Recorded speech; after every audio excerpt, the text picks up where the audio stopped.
हस्तिनापुर का दरबार लगा हुआ था। वहां पर 2 ऋषि कुमार, एक युवा स्त्री जिसका गर्भ हुआया था और एक वृद्ध तपस्विनी को देख करके सभी लोगों ने रास्ता दिया और आदर सहित महाराज के सामने लाए। महाराज ने पूछा कि आप लोगों की क्या मांग है, आप किस लिए यहाँ पर आए हैं। तब गौतमी ने कहा कि आप शायद पहचान नहीं रहे हैं, यह शकुंतला है जिसके साथ आपने गंधर्व विवाह किया था।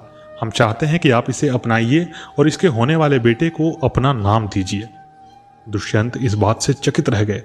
उन्हें थोड़ा भी याद नहीं आ रहा था कि उन्होंने शकुंतला को कभी देखा भी हो। उन्होंने कहा कि यह बात सही है कि मैं कण्व ऋषि के आश्रम में गया था और मैंने वहां पर कुछ समय भी बिताया, लेकिन मैं ईश्वर की शपथ खाकर कहता हूं कि मैं इस लड़की को नहीं जानता हूं। यह लड़की बहुत सुंदर है, मैंने ऐसी सुंदरता कहीं नहीं देखी। अगर इसे गर्भ नहीं रहता तो मैं इसके साथ विवाह कर लेता, लेकिन पता नहीं यह किसका गर्भ है, यह किसका पुत्र है। इस पुत्र को मैं हस्तिना का सम्राट तो नहीं बना सकता। और यह कहकर उन्होंने कहा कि मैं इस स्त्री को अपना नहीं सकता हूं। शकुंतला इस बात को सुनकर एकदम जड़ रह गई। उन्हें दुर्वासा ऋषि के शाप के बारे में कुछ भी नहीं पता था। उन्हें तो यही लग रहा था कि दुष्यंत ने उनका उपभोग किया है और अब मन भर जाने के कारण उन्हें छोड़ दिया है। एक ऐसी लड़की जिसके गर्भ में आते ही पिता ने छोड़ दिया, जन्म देते ही माता ने छोड़ दिया और अब गर्भ में एक बच्चे को डालकर उसका पति उसे पहचान नहीं रहा था, उसके हृदय की क्या दशा होगी आप विचार करके देख सकते हैं। शकुंतला जड़ हो गई। शकुंतला से कुछ कहते नहीं बन रहा था। उसने दुष्यंत को धिक्कारा तो दुष्यंत ने कहा कि तुम व्यर्थ ही मुझ पर आक्षेप लगाती हो, तुम यह सिद्ध करो कि मैं तुम्हारा पति हूं।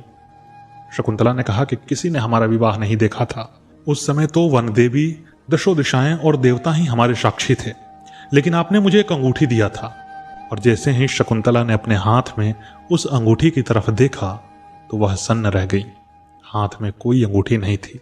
सभासदों ने समझा कि यह एक जाल है, यह किसी भी स्त्री को महाराज के सर मढ़ने की कवायद है।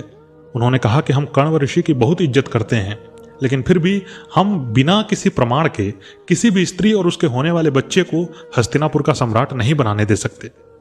तब दुष्यंत ने अपने मंत्रियों से कहा कि आखिर इसका निर्णय क्या किया जाए। इस पर राज पंडित ने कहा कि महाराज, हो सकता है कि किसी दैवीय कृपा से आप भूल रहे हों, या यह भी हो सकता है कि यह एक षड्यंत्र हो, लेकिन इन सब की जानकारी तभी लगेगी जब इस स्त्री का पुत्र पैदा होगा। हम ज्योतिष के आधार पर यह गणना करेंगे कि यह पुत्र आप ही का है या नहीं है। अगर यह पुत्र आपका हुआ तो आप इन्हें महारानी के रूप में स्वीकार कीजिएगा, और यदि पुत्र आपका नहीं हुआ तो फिर आप इन्हें सजा भी दे सकते हैं। दुष्यंत ने कहा यही ठीक है, और जब तक इस लड़की का पुत्र नहीं होता है राज्य की तरफ से इसका भरण पोषण किया जाएगा और यह महापंडित के घर लड़की के रूप में रहेंगी। शकुंतला ने गौतमी से वापस कण्व ऋषि के आश्रम में जाने की बात भी कही। इस पर गौतमी ने कहा कि शकुंतले, तुम्हें अपनी प्रेम की परीक्षा यहीं रहकर देनी होगी। अगर तुम वापस चली जाओगी तो पूरा जमाना तुम्हें उल्टा कहेगा। और इस प्रकार गौतमी और वो दोनों सन्यासी शकुंतला को वहीं छोड़कर वापस चले गए।